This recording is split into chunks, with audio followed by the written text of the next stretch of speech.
den for a number of weeks, and there you can see she's fast asleep at the entrance. She's just taking it very, very easy this morning. She seems like she's had a long night of moving around and decided it's time to have a little nap with the young ones. Now, I've only seen one cub so far. I haven't seen the second one. They are around the back of Ribbon, so what I think I might do is just reposition us slightly, because at this stage we can't actually see the cubs suckling. They are suckling on the other side there. But isn't this exciting to see her back here? I'm very, very excited that she's here, because we're a bit concerned that potentially the hyena den had moved. I know Jamie spent most of her morning yesterday trying to find what was going on and trying to see where the hyenas could have gone to. But it was a very nice surprise to come around the corner this morning and find Ribbon and one of the cubs outside. And now she's gone towards the den and is lying down. You can hear she's listening to the impalas rutting in the background. So the male impalas have been really making a lot of noise this morning. They've been shouting and chasing each other, and poor Ribbon is trying to get some rest. Has had no chance because of all the noise they've been making. So you can see she almost looks thoroughly unimpressed by this roaring and grunting and snorting that's been going on all around her. Now, for those of you who are regular viewers and that were sort of watch most days and are wondering how we did yesterday afternoon, we did our TV rehearsal, and that's why we weren't on air yesterday afternoon. It went very, very well.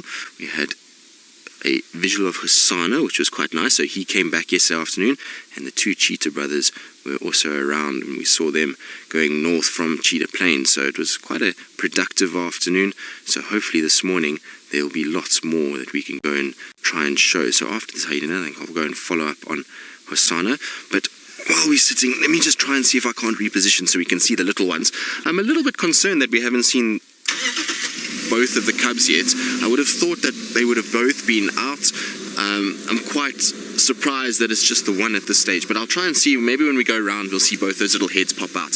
So while we do that, let's go across to Taylor. I need to fix my hair McCurdy, and so she can say good morning. Well, Taylor, if I get a leopard later as well, it will be an incredible start to the day. So hopefully that does happen. We'll definitely go looking for little Hosanna a bit later and see what we can find. But you can see we've just repositioned ourselves. It's not the best view because you have to look through a lot of vegetation to see the entrance to this hole from the side. But you can see the one little cub is busy suckling away there. Now, it's not to say that the other cub isn't there. He could be just inside the hole and has already suckled and is now having a nice nap after seeing Mom, and would have been quite excited and played around quite a bit and maybe got a nice full tummy and has gone inside the warm termite mound to be able to have a little rest. So it's no concern at this stage. I would have just thought that both of them would have been out, especially if one was suckling. Oh, you've got yourself into a tangle, little one. What are you doing? Hyena cubs are probably one of the funniest creatures to watch. They just seem to be up to something all the time. Even suckling, they seem to get themselves into awkward angles. You can see feet are in all directions, but it does look very comfortable. It's kind of got itself on the side, and when there's not another sibling there, it actually makes it much easier for one of these to suckle. You can see they can take over and lie there and get as much nutrients as they want. Are you battling to stand up? Very, very cute indeed. Now, that milk will be vitally important for these little ones. It's not going to be too much longer that they're going to get access to it. As soon as they start getting to sort of 6-7 months old, they start to be completely weaned, and so it's important that they suckle as much as possible now, because that milk is nutrient rich and it's really going to be very sustaining for them and make them sort of get bigger and healthier very, very quickly. So you need to take advantage of the milk, and that's why they feed quite ferociously when they're like this. Also, they, unlike the adults, are not moving from the den, so they're not able to pick up little scraps here and there and constantly feed themselves. And so when it's time to drink, they become a bit gluttonous, and I'm sure during the nights they had a long night of being on their own, and they're quite hungry now, and so they're busy wolfing down as much milk as possible. But it's really good to see that they are still at this den. I was getting a bit despondent by it all, but when Taylor said yesterday that she had tracks for the little ones, then at least we knew that those little ones were still alive and must be somewhere close by. So I'm quite glad that they're still at this den and that we have an access to it. It does really make life a lot easier, and especially with the weekend coming up. It is Mother's Day weekend, so it's really good that we have Ribbon and her cubs, and hopefully they'll put on a show for the TV shows that we do have coming up. So it'll be really nice if they are out there.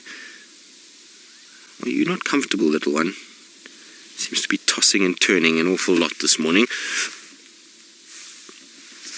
I wonder if there isn't maybe some sort of parasite that is giving them a few issues, and that's why it's wiggling. There's often fleas and varying other things inside there that sometimes can cause a bit of itching, and that's maybe why it's moving so much. Now, Seek Truth, you saying or asking, is this the same den? Yes, it is the same den. It's just we're at a very different angle. Normally, Ribbon actually lies away from that hole, and she'll spend time in the more sort of open areas, and the cubs come out. But it is the same den. It just looks very strange from this angle because of all the trees. If I drive round a little bit, you'll see that it is indeed the same one. Now, in the background there is a marula tree where we had Shongile the other day, so it is the same den that they spend a lot of time at. It's just that there's been sort of quite a lot of disturbance here. We've had Shongile arrive, so that would have been a scent of a leopard. There's been quite a few elephants and buffalo that have walked through here, and then we had most of the members of the clan arrive the other day, and Byron was here when that happened, and there was lots of vocalizing and lots of commotion, and since then it's been a bit quiet at the den. We've sort of struggled to find them here, and so maybe there was just a bit of sort of commotion, and they became a little bit more shy of what was going on.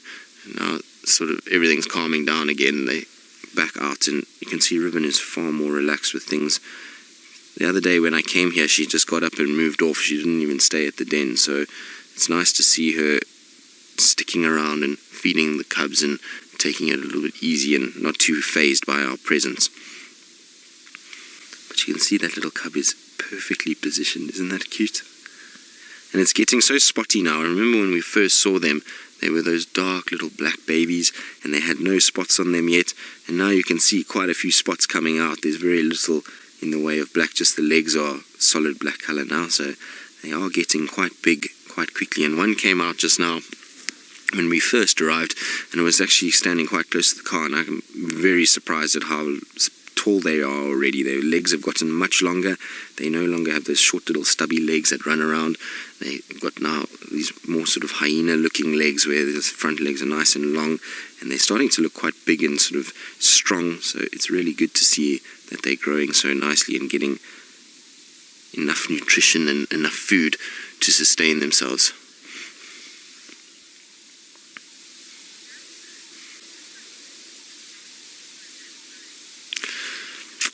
Samantha, you're wondering if a hyena would eat a carcass of one of their own.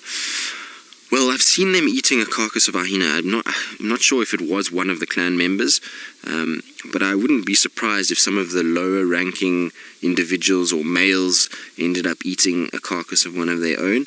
I've never heard of a mother eating its babies, but I suppose it's possible. I think a lot of that kind of stuff we don't see, particularly when it comes to young ones. But as far as I have seen a hyena eating another one, but I can't remember.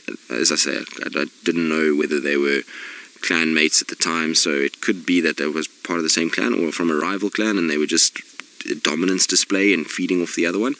But they sometimes don't eat too much of it.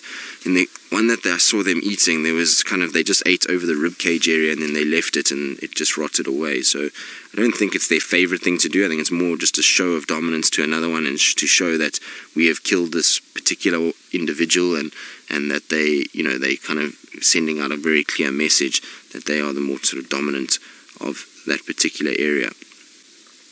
Now you can see the sun is just coming up, and the little rays of light are now starting to come towards the hole. So I wonder if it won't actually drive them in. So Laura, you're wondering if hyena babies suckle in their sleep. Well, you can see that little one is eyes are closed. It's not sleeping though. It's still awake, and every now and then it's moving, but they do go into a sort of rest position, eyes closed, and they then just suckle away. It's much like a human baby, I would imagine, in the same way. So it's not that they're actually sleeping, it's just that they're in a comfortable position and they are fairly happy with where they are, and so the eyes start to close and they then end up getting the milk that way. And you'll find once they finish drinking, they wake up quite quickly, stand up, and then they'll wander off to an area where they'll actually go for a proper sleep. So they're not actually sleeping while they're suckling. I wonder where the second one is. So Shelley, the gender of the cubs is difficult, especially from an angle like this. You can see the tail is all tucked up in there, and it becomes almost impossible to see any sort of physical form. So no, at this stage we can't. I don't think any of us actually have successfully sexed these two yet. But as soon as they stand up and they move around and you can see the two of them, then yes, we would probably be able to sex them at this age. They are starting to get big enough that we could potentially do that. But from this angle and this particular sort of position that it's sitting in, there's really no way to tell if that's a male or a female. It is sort of all tucked up and curled up. You can see it's pulling its little bum in now, so there's really no ways to see the sort of genital area and see whether or not it's a male or female. Right. Now, unfortunately, we're probably going to have to leave these hyenas fairly shortly. There's quite a few vehicles that would like to come and see them. It's been an absolute privilege to see them this morning. So we're probably going to carry on and see if we can't find Hosanna. And while we do that, I believe Steph is out and about and would like to say good morning from the Bushwalk team.